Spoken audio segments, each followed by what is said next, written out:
The mist of that October morning descended slowly upon the village of Aldebrand, as if the sky itself hesitated to touch the earth. It was a small village, nestled among hills that no one visited by choice, only out of necessity. The houses leaned against each other like weary old men, and the smell of burnt bread, mud, and wood smoke mingled in the damp air that seeped into every crack.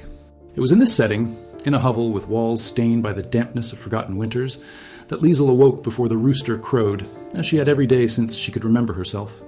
She lit the candle almost to the end, protecting the flame with her calloused hand, and looked at the blurred reflection in the only piece of mirror she possessed, a broken shard stuck to the wall with melted wax.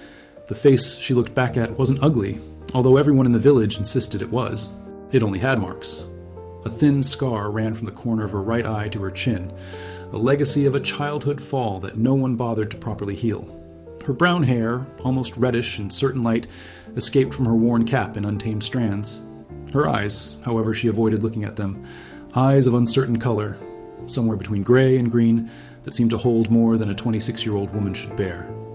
Liesel was the village seamstress, not because of any recognized talent, but because no one else wanted the job after her mother died 7 winters ago. She sewed for little, ate less, and slept surrounded by scraps of fabric that seemed more alive than she was during the day. The other women in the village spoke of her in hushed voices when she passed by, and loudly when they thought she wasn't listening. They said she was cursed. They said the scar was a mark of something worse. They said no man would ever look at her again, and that when she finally died in her cold shack, it would take days for anyone to notice the smell. Liesel heard everything. She heard and remained silent. She had learned early on that answering back only fueled the fire, and she needed to save fuel. She needed to save everything. That October morning, she crossed the square with the basket of mended clothes balanced on her hip, her feet shoved into shoes that had already belonged to someone else twice before reaching hers. It was at that moment, passing by the dry fountain where the men used to smoke before work, that she saw the stranger for the first time. He was sitting on the stone step, huddled inside a thick, patched coat, his beard unshaven and his hands dirty with road dust. He seemed to have slept there. He had a cloth bag at his feet, one of those bundles that wanderers carry, and he looked at the ground as if he had nowhere to go. Liesel glanced at him and continued on, because looking too much at a man, any man, was an invitation to gossip that she couldn't afford. But something about him stayed with her. Perhaps the way he held his own hands, as if he wanted to warm himself without having warmth to give. Perhaps the silence that seemed heavier than the silence of the other men. That same afternoon he appeared at the door of the cottage. He knocked 3 times, slowly, as if asking permission even to disturb. Liesel opened the door with the needle still in her hand and her heart pounding, because no one knocked on her door without reason.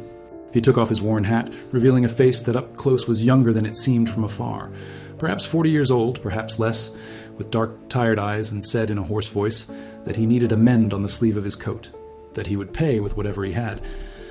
Liesel looked at the coat. It was poor people's cloth, but the inner stitching that she only saw later was from people who had once had more. She asked him to come in. He entered, bowing his head at the low door, and stood in the middle of the single room, not knowing where to place himself, like a large horse in a small stable. He said his name was Adrian. He didn't say where he came from, and she didn't ask.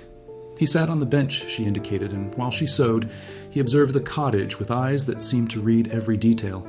The half-melted candle, the single pot, the narrow bed against the wall, the scrap of mirror.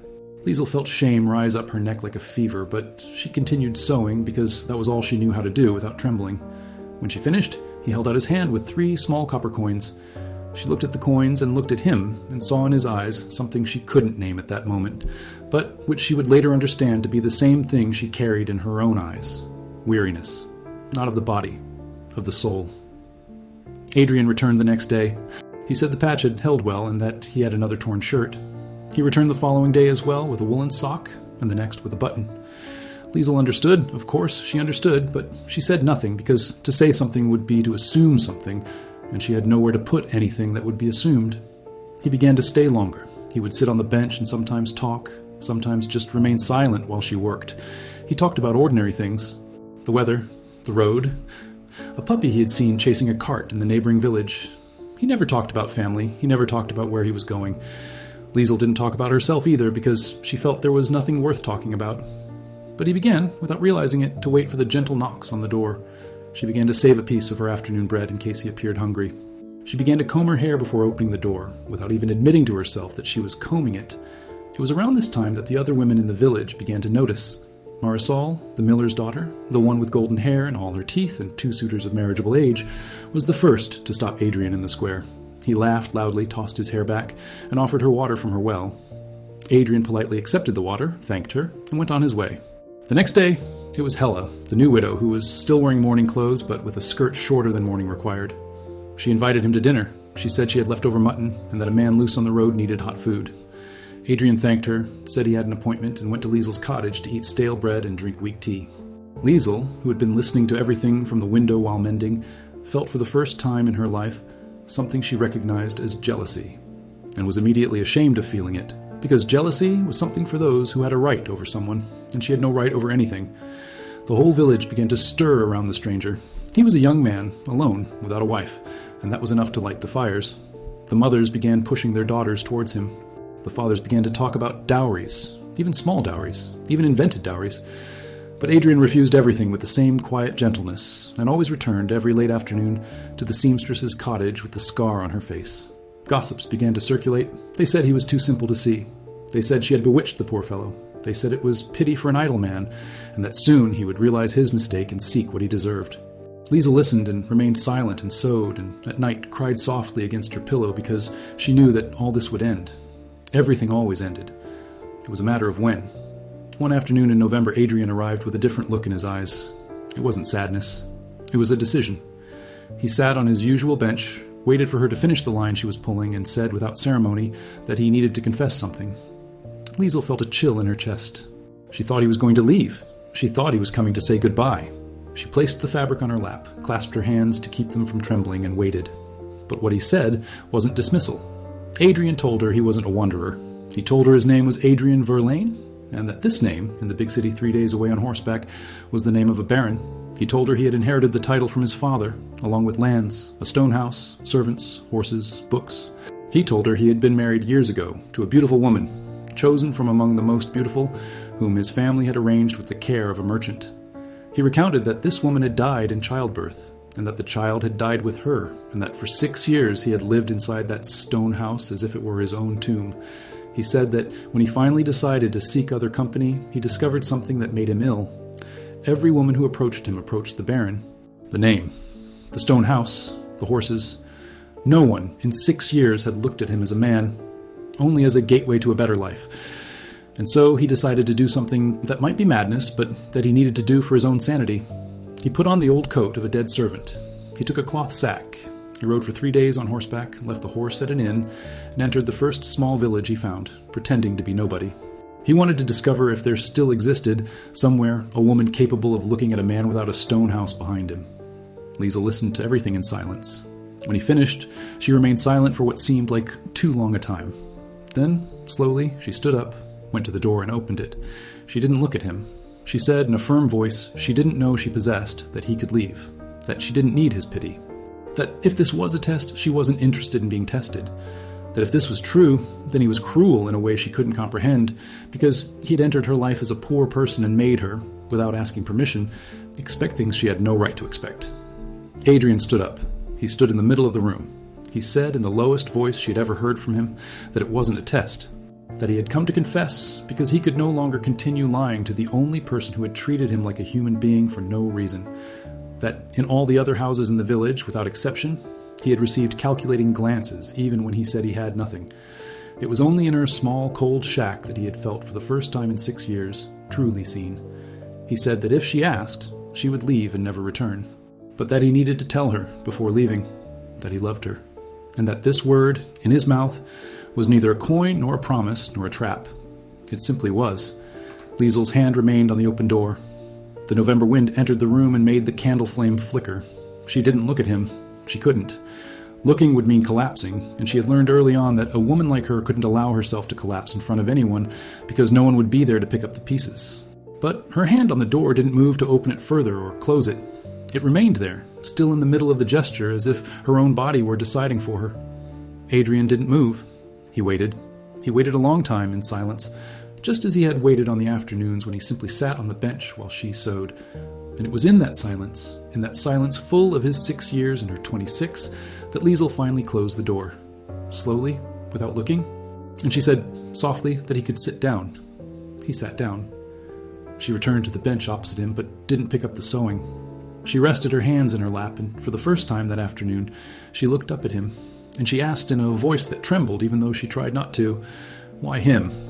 Why him among all the women in the village?" Adrian smiled in a way that wasn't a complete smile, more like a corner of his mouth slowly rising. He said that on the third day, when she had attended to him with the needle still in her hand and her hair escaping from her cap, he had looked at the scar on her face and had thought, without meaning to think, that it was the first beautiful thing he had seen in 6 years, because it was the mark of someone who had survived something, and he was tired of the smooth faces of people who had never survived anything but their own boredom. He said that afterwards, on each visit, he had found in her a quietness that reminded him of the only good thing he had in the stone house, which was the garden behind the chapel, where nobody went and where he always went. He said she had the silence of the garden, and that he wanted, if she would allow it, to take her to see that garden, not as the lady of the house, as a woman who, knowing everything, had chosen to go. Liesel didn't answer that night. She said she needed time. Adrian agreed.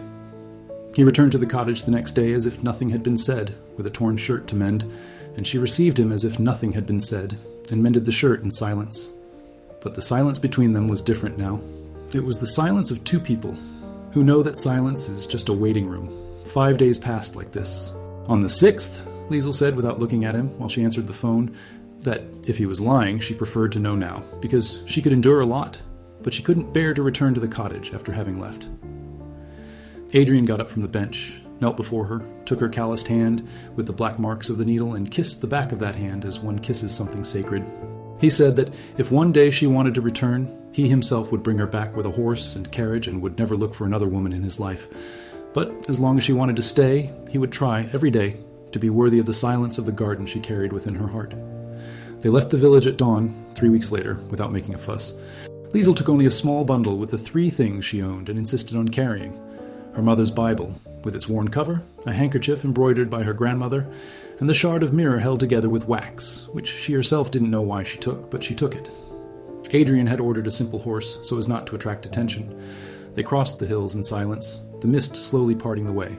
When they finally arrived, on the 3rd day, and Liesel saw from afar the stone house with its low towers and the garden descending to the stream, she said nothing. She only clutched the bundle tighter against her chest, and Adrian, who was beside her, noticed she was afraid. He stopped the horse. He looked at her. He said that if she wanted at that very moment, she could go back, that he would understand. Liesel looked at the house, looked at him, looked at her own calloused hands, and said, in a voice that was hers, whole and hers for the first time in her life, that she hadn't come all this way to turn back. The first few months in the stone house weren't easy. The servants looked at her with curiosity and some disdain because they knew where she came from, and they knew that the Baron had brought a seamstress from a poor village when he could have brought a lady from the city. Liesel felt the stares, but she had learned early on to bear them, and she bore them there too. He didn't pretend to be what he wasn't. He continued sewing, even though he didn't need to, because her hands needed to do something so her heart wouldn't think too much. Adrian didn't introduce her to city society in the first few months. He waited. He gave her time. He showed her the garden behind the chapel, and she spent whole afternoons there, alone, learning the names of flowers she had never seen. She learned to read better than she knew how, with books he left on the table without asking her to read. She learned to ride, slowly, a gentle horse. And Adrian, who had lived like a tomb for 6 years, discovered that he still knew how to laugh, and that laughing with her was different from laughing with anyone else he had ever laughed with in his life. They married in the spring, in the small chapel, without a grand ceremony, with only the servants as witnesses, because Liesel had requested it, and he respected her wishes. She wore a simple white dress without lace, sewn by her own hands. When Adrian saw her enter the chapel, the scar on her face catching the light streaming through the high window, he felt for the first time in all his years that the stone house was a home, not a tomb. The following year, a girl was born. They named her Mira, which, in his family's ancient language, meant she who sees. And when Liesel held her daughter in her arms on the large bed in the room overlooking the garden, and Adrian sat beside them and placed his hand on hers, calloused with the black needle marks that never faded, she finally understood what all that time of waiting in the cold cottage had been. It had been waiting. Not punishment, not a curse, not forgetting, waiting. Because something, somewhere, was preparing to reach her through the only door she had, and that thing needed to find her whole, scar and all, so that it could recognize her when it knocked. Years later, when Mira was already running through the garden in a white dress and with her hair loose, Liesel would sometimes return to Aldebrand's village alone in a simple carriage. She carried bread, cloths, medicine. She didn't say who she was. She would leave them at the doors of the cottages and leave before they opened. One afternoon, she passed by what had been her own cottage, now occupied by another woman, older, alone as she had been alone. She stopped for a moment in front of the door. She looked at the stained walls, at the small window, at the worn step where she had sat so many afternoons waiting for something to change. And there, on the step, without knocking, she left a basket with fresh bread, good wool, and 3 copper coins. The same 3 coins that Adrian had placed in her hand on the first afternoon, and which she had kept all those years in a small wooden box, never spending them. Because some coins one doesn't spend, one returns them when the day comes to return them. He returned to the stone house at nightfall. Adrian awaited her at the garden gate with Mira in his arms. And when she stepped down from the carriage and walked towards them, with the firm steps of someone who had learned slowly, throughout a lifetime, that she deserved to walk, she thought that perhaps happiness was this, not the absence of the scar, the presence, finally, of someone who looked at the scar and saw, instead of a flaw, proof that she had arrived alive this far. And that life, which had been so long in being fair, had finally been fair in the quiet way that true things must happen, without fanfare, without music, without anyone applauding from outside. Just a door closing slowly on a November afternoon. Just 2 people deciding, in silence, to stay.